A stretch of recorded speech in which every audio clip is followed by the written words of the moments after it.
నమస్తే, welcome to Abhinav Bharat. YSR Congress party అధికారంలో ఉన్నప్పుడు ఒక వెలుగు వెలిగిన వారిలో ప్రథమంగా వినిపించే పేరు సజ్జల రామకృష్ణారెడ్డి. పార్టీ ప్రధాన కార్యదర్శిగా ఉన్న ఈయన సకల శాఖల మంత్రిగా ప్రతిపక్షాలతో పిలువబడ్డారంటే ప్రభుత్వంలో ఎంత ప్రాధాన్యత ఉండేదో అర్థం చేసుకోవచ్చు.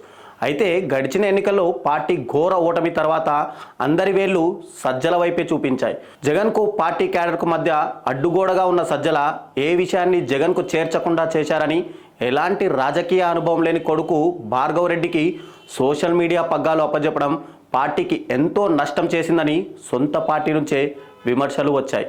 ఈ నేపథ్యంలో ప్రస్తుతం సజ్జలను జగన్ సైడ్ చేసినట్టే కనబడుతోంది. ఆయన ప్రస్తుతం ఎక్కడా స్క్రీన్ మీద కనబడకుండా జాగ్రత్త పడుతున్నారు. ఆయన వల్ల పార్టీ డ్యామేజ్ అయిందని ఆలస్యంగా గుర్తించిన జగన్ నష్ట నివారణ చర్యలు చేపడుతున్నట్లు సమాచారం. అధికారంలో ఉన్నప్పుడు అంతా తానే వ్యవహరించిన సజ్జల రాంగ్ ఫీడ్బ్యాక్ ఇవ్వడం వల్లనే ఇంత నష్టం జరిగినట్టు జగన్ గుర్తించారని పార్టీ వర్గాలు చెబుతున్నాయి. పార్టీ నేతలతో మాట్లాడడం దగ్గర నుంచి నియోజకవర్గాల నివేదికలు తెప్పించి సీఎంకు చేరవేయడంలోనూ నాడు సజ్జలే కీలక పాత్ర పోషించారు. వివిధ శాఖలకు మంత్రులు ఉన్నప్పటికీ అన్ని శాఖలపై ఆయనే ఆధిపత్యం ఉండేది. ఒక రకంగా జగన్కు తలలో నాలుకగా వ్యవహరిస్తూ ఎమ్మెల్యేలను, మంత్రులను కూడా పెద్దగా పట్టించుకునేవారు కాదంటారు. నియోజకవర్గాల్లో నేతల మధ్య నెలకొన్న విభేదాలను కూడా జగన్ దృష్టికి వెళ్లకుండా తానే సర్ది చెబుతూ అంతా తన చేతుల మీదగానే జరగాలన్న భావనలో సజ్జల ఉండేవారంట.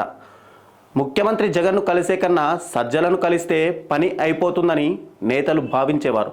నామినేటెడ్ పోస్టుల భర్తీ నుంచి మంత్రి పదవుల ఎంపిక వరకు అంతా సజ్జల చెప్పినట్లే నడిచేదంటారు. రాష్ట్రానికి ఒక హోంమంత్రి ఉన్నప్పటికీ సజ్జల చెబితేనే డీజీపీ కానీ ఉన్నతాధికారులు కానీ స్పందించేవారని, లేదంటే అసలు పట్టించుకునేవారే కాదని, చివరకు ఎన్నికల వేళ అభ్యర్థుల ఎంపికలో కూడా ఆయనే కీలక భూమిక పోషించారని అంటారు. మరోవైపు ఆయన కుమారుడు సోషల్ మీడియా వింగ్కు చీఫ్గా ఉండడంతో నివేదికలు కూడా ఆయన అనుకున్నట్లే వచ్చేవని చెబుతారు. అలా 5 ఏళ్ల పాటు సజ్జల ఆడింది ఆట, పాడింది పాటగా సాగిపోయింది. పార్టీ దారుణ ఓటమి తర్వాత కొందరు వైసీపీ నేతలు నేరుగా అతనిపై విమర్శలు చేయడం ప్రారంభించారు. ప్రస్తుతం రాష్ట్రంలో కొలువైన కూటమి ప్రభుత్వం కూడా సజ్జలపై ప్రత్యేకంగా దృష్టి పెట్టిందని, అనేక కేసులు కూడా నమోదు కావడానికి ప్రధాన కారణం ఆయనేనని టీడీపీ నేతలు ఇప్పటికీ భావిస్తున్నారు. వీటన్నింటి నేపథ్యంలో వైసీపీ అధినేత జగన్ సజ్జల రామకృష్ణారెడ్డిని దూరం పెట్టినట్టు పార్టీ వర్గాలు చెబుతున్నాయి. పార్టీకి నష్టమే కాకుండా ఇప్పుడు కూడా తన వద్దకు సరైన సమాచారం రాదన్న కారణంతో ఆయనను సైడ్ చేశారన్న టాక్ వినిపిస్తుంది. మరోవైపు టీడీపీ మాత్రం అతన్ని టార్గెట్ చేసే అవకాశాలు కనిపిస్తున్నాయి.